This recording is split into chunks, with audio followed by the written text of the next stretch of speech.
When someone grandizes and stands in front of millions of people and doesn't just show up, but performs, it can be very powerful.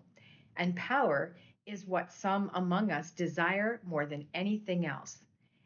When a person doesn't just say something that can be included in a news broadcast, but plans out the makeup, the hair, the outfit, the stance, the venue, the lighting, well, then it's a show. It's not just doing one's job, it's a performance. I know because I am a performer. But what some people lack when they perform is a well written, thoughtfully crafted script. And that's where the rubber meets the road. If the audience cannot see the difference and is mesmerized by the show, dazzled by the rah rah energy, and neglects to process the script, then they're enjoying the performance at a lower level. No thought needed, just high energy and applause. For those of us who demand more from people in power, those of us who want true leadership qualities and want people who will protect us, fight for us, not against us, and display it all with class and goodness, it is a tough time. We're feeling the evil creep right up to our doorsteps, and we don't know what to do. Thich Nhat Hanh, a Tibetan monk whose wisdom and grace is legendary, said this: an entire seas of water cannot sink a ship unless it gets inside the ship. Similarly, the negativity of the world cannot put you down unless you allow it to get inside you. I was recently chatting with a friend whose daughter is engaged to a man who lives with multiple physical and emotional challenges. Our conversation moved into the realm of how the daughter protects herself from becoming a caretaker and always adjusting her needs to accommodate the man. There must be a balance, I heard myself saying. We are always adjusting to others when we are in relationships, but we must take care of ourselves or it simply won't work. So, in our political climate, we ask, how can we resist becoming negative and evil ourselves while we plan and execute our resistance and our persistence?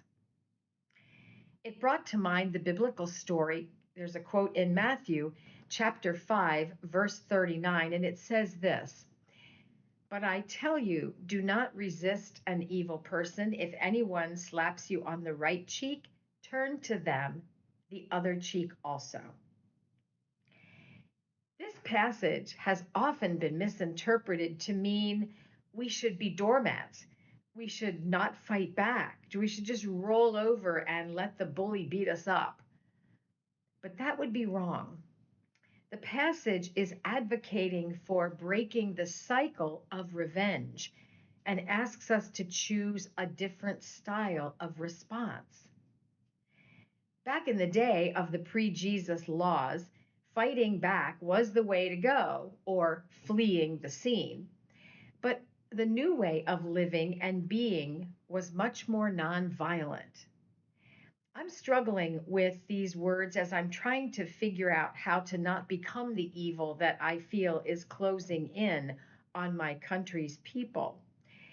If I, quote, do not resist evil, unquote, I fear I may become just like it.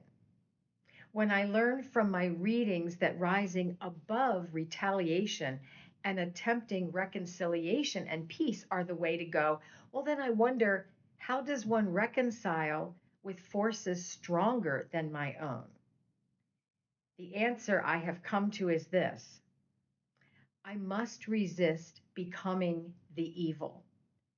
I must not resort to fighting in the same way as those who are persecuting and oppressing. I must resist nonviolently. The words that we are quoting in the Matthew context were originally written in Greek. And in Greek, the word resist referred to armed forces, armed warfare as such, without retreating. I like to think of myself as a resistor who stands her ground, no retreating, but no warfare, only nonviolent means. I do not allow the evil one to determine how I behave. I resist becoming the same as the evildoer. Walter Wink describes the passage of anyone hits you on the right cheek, turn the other cheek. And he describes it very well. I've added a link to our email today in case you want to read his description. He's a famous theologian. He says it means so much more when you understand the historic context. Walter Wink explains how the one who was attacked or put down can make himself an equal, thereby frustrating the abuser and, in a nonviolent way, disarming him. Here's how he describes it. He says that when an attacker strikes you, they will probably use a fist, a punch.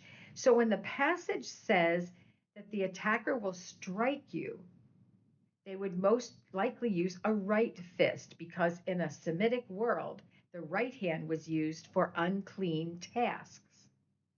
However, the passage says that when you are struck on the right cheek, turn the other cheek as well. How can a Semite strike you on the right cheek with his right hand?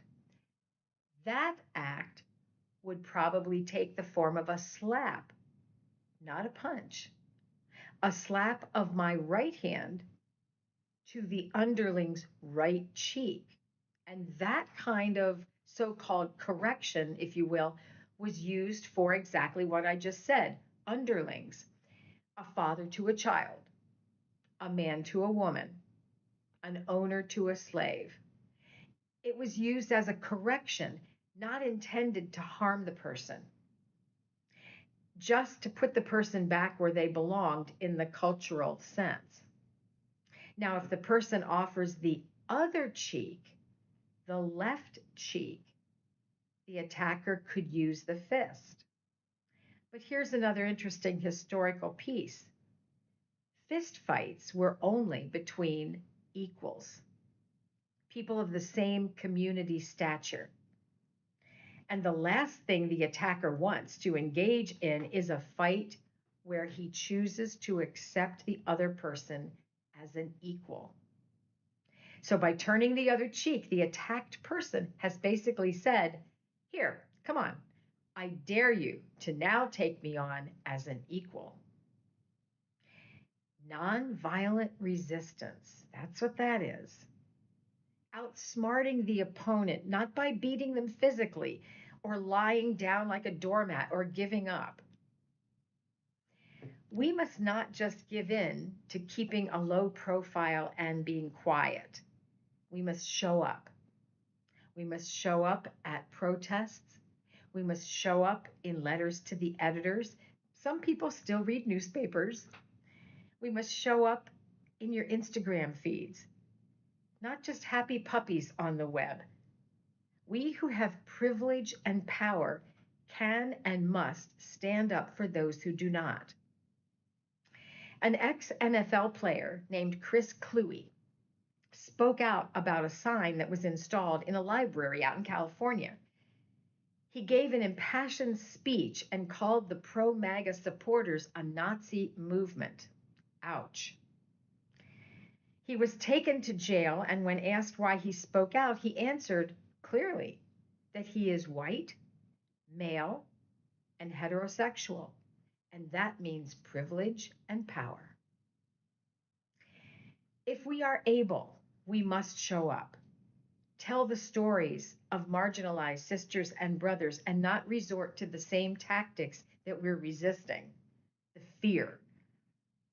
We must rise above, stretch towards fearlessness. As evildoers continue to spread fear among us and continue to hold one another up, we must do this. We must show up. We must tell one another of hope. Show and tell. Blessings on all.